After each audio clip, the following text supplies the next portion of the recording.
460011 for Kenya shillings, and 4488460027 for US dollars.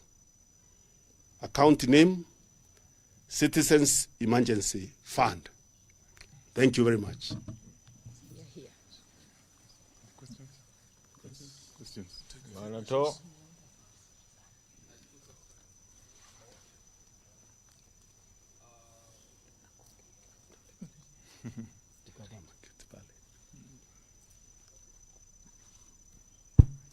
Okay, my name is Emmanuel Tov from KTN News. Two questions. Has the Azimio team met President William Ruto? Because he has hinted on that. And number two, have you come up with the membership of the 5 members of the 10-member team that is supposed to lead the discussions?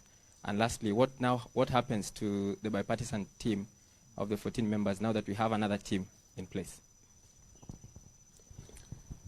Yes, it's apparent from our statement that indeed there was a meeting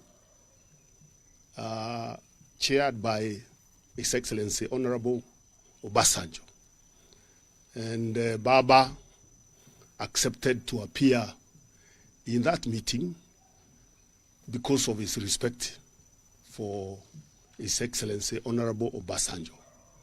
And as we have pointed out very clearly in our statement, that meeting did not conclude on any issues.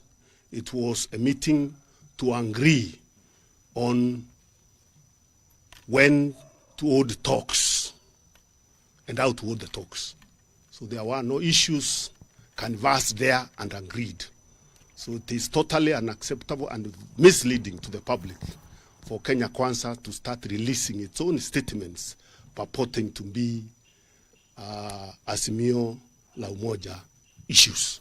We have made it clear what our issues are here, and once a discussion is made within Azimio and our team is picked, then those are the issues that will be tabled for discussion in that committee.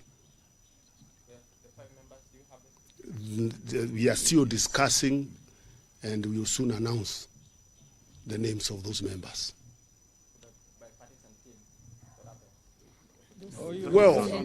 Well, remember we already announced that we disbanded that team, not because we were not ready for the talks, but because there was no good faith from the other side. So we moved to another level. These things are always developing and evolving as the situation also evolves. All right. I'm Sydney Chazima from NTV. I've looked at the list from Kenya Kwanza, and it appears they are reading from President William Ruto's memoranda that was sent to Moses Wetangula. There's something they're talking about, creating the office of the leader of opposition. So, in terms of oversight, how strong is this oversight office when it's getting the money from the exchequer? We have made it very clear. Those are their issues. Those are their issues. So you can ask them what they want to do with those issues. We have raised ours today. Their issues are their issues. Thank you very much. Peter Munya, one final question, Honorable. This is Abdikadir from Citizen. You have disowned the Kenya Kwanza statement, which largely outlines what they want addressed in the talks. And clearly then it's from the onset, it seems like the talks are already freezed before they even start. Then what's the point? And all of you are members of the country's political establishment, so are members of the other part. Then what's the point of even hinting at talks when you clearly have well-documented differences, and there are Kenyans who are looking at you with bated breath over where the country is, deep systemic corruption, patronage, and failure by state officials to address what their problems are. And you, the politicians, taking the Kenyan people as a punching bag. First of all, talks are only talks because they are disagreements. Otherwise, if you don't have any disagreements, what would you be talking about? So clearly there are fundamental disagreements that need to be ironed out between us and Kenya Kwanza. And the difference between our issues and theirs is the issues affecting the people, and especially the issue of the cost of living that is escalating every day is the bottom line. That is the starting point. If there is no discussion on the issue of the cost of living and the bungling of elections by IEBC, I don't see, or we don't see as a team, what other issues we can discuss. And one final So question. that is where we start. The point of departure is cost of living. How do we collaborate? How do we work together to lower the cost of living so that Kenyans can have hope and they can start living better lives than they're living today? One final question. We were here in 2007. It took the intervention of Kofi Annan the late and the international community to forestall a country that was on the abyss. I mean, here's Obasanjo again. Why do we need a foreign intervention or from another entity, yet we have provisions in one of the most elaborate constitutional frameworks to address our problems? Isn't this not, I mean, an egg on the face of the country's political establishment for lacking commitment to address political stability issue after every electoral cycle? Why do we need Obasanjo? Why? Impunity by the regime.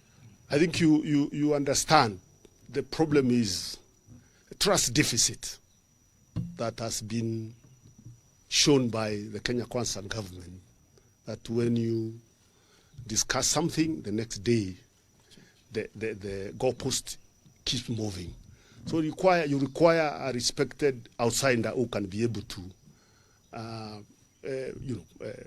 give some guarantee in terms of what was said and what was discussed, because you can see some party that is wants to keep manipulating the process.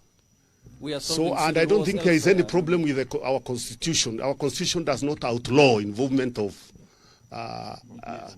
mediators in discussions. So I don't get where you are getting that idea that because we have a constitution that has been there for a long time, mediators are not required in a dialogue process where there is a fundamental disagreement between parties in a country. We are solving civil wars elsewhere. And We are not, instability. a discussion, a meeting is not a civil war. Why not address small issues like what you have raised?